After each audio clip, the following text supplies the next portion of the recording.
Mark 10. Jesus left that place and went beyond the Jordan and into the region of Judea. Crowds gathered around him again, and as usual, he taught them. Some Pharisees came, and trying to test him, they asked, "Does the law allow a man to divorce his wife?" Jesus answered, "What did Moses command you?" They said, "Moses allowed a man to write a divorce certificate and to divorce his wife." Jesus said to them, "He wrote this commandment for you because of your unyielding hearts. At the beginning of creation, God made them male and female.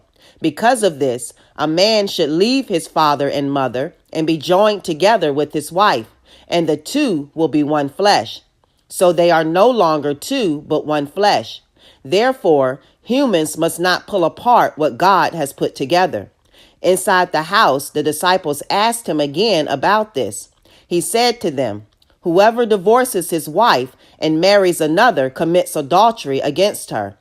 And if a wife divorces her husband and marries another, she commits adultery."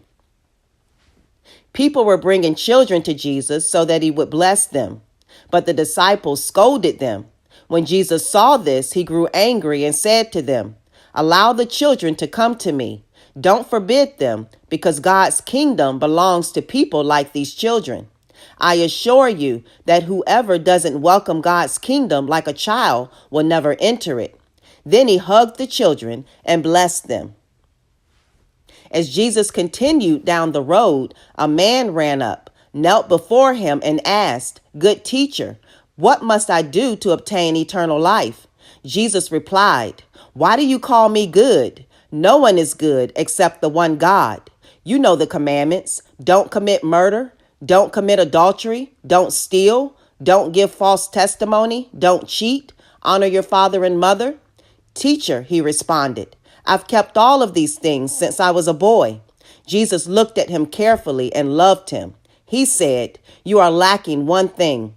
Go, sell what you own and give the money to the poor. Then you will have treasure in heaven. And come, follow me."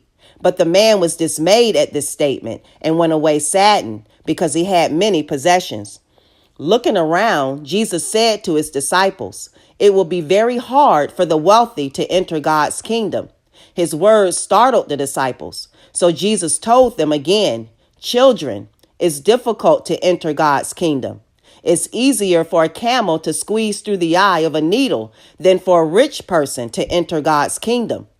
They were shocked even more and said to each other, "Then who can be saved?" Jesus looked at them carefully and said, "It's impossible with human beings, but not with God. All things are possible for God." Peter said to him, "Look, we've left everything and followed you." Jesus said, "I assure you that anyone who has left house, brothers, sisters, mother, father, children, or farms because of me and because of the good news will receive 100 times as much now in this life, houses, brothers, sisters, mothers, children, and farms with harassment, and in the coming age, eternal life. But many who are first will be last, and many who are last will be first." Jesus and his disciples were on the road, going up to Jerusalem with Jesus in the lead. The disciples were amazed, while the others followed behind were afraid. Taking the 12 aside again, he told them what was about to happen to him. "Look," he said, "we're going up to Jerusalem. The human one will be handed over to the chief priests and the legal experts. They will condemn him to death and hand him over to the Gentiles. They will ridicule him, spit on him, torture him, and kill him. After 3 days, he will rise up."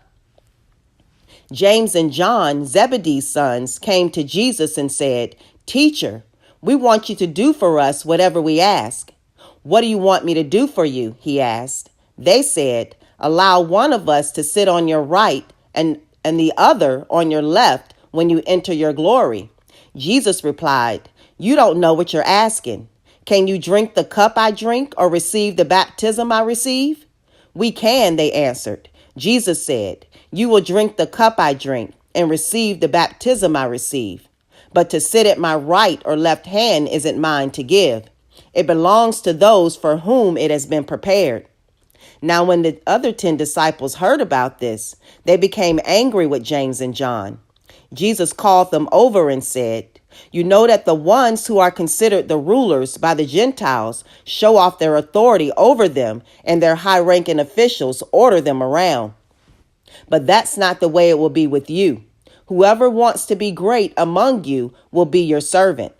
Whoever wants to be first among you will be the slave of all, for the human one didn't come to be served, but rather to serve and to give his life to liberate many people." Jesus and his followers came into Jericho. As Jesus was leaving Jericho, together with his disciples and a sizable crowd, a blind beggar named Bartimaeus, Timaeus' son, was sitting beside the road. When he heard that Jesus of Nazareth was there, he began to shout, "Jesus, Son of David, show me mercy." Many scolded him, telling him to be quiet, but he shouted even louder, "Son of David, show me mercy." Jesus stopped and said, "Call him forward." They called the blind man. Be encouraged. Get up. He's calling you." Throwing his coat to the side, he jumped up and came to Jesus. Jesus asked him, "What do you want me to do for you?" The blind man said, "Teacher, I want to see." Jesus said, "Go, your faith has healed you." At once he was able to see, and he began to follow Jesus on the way.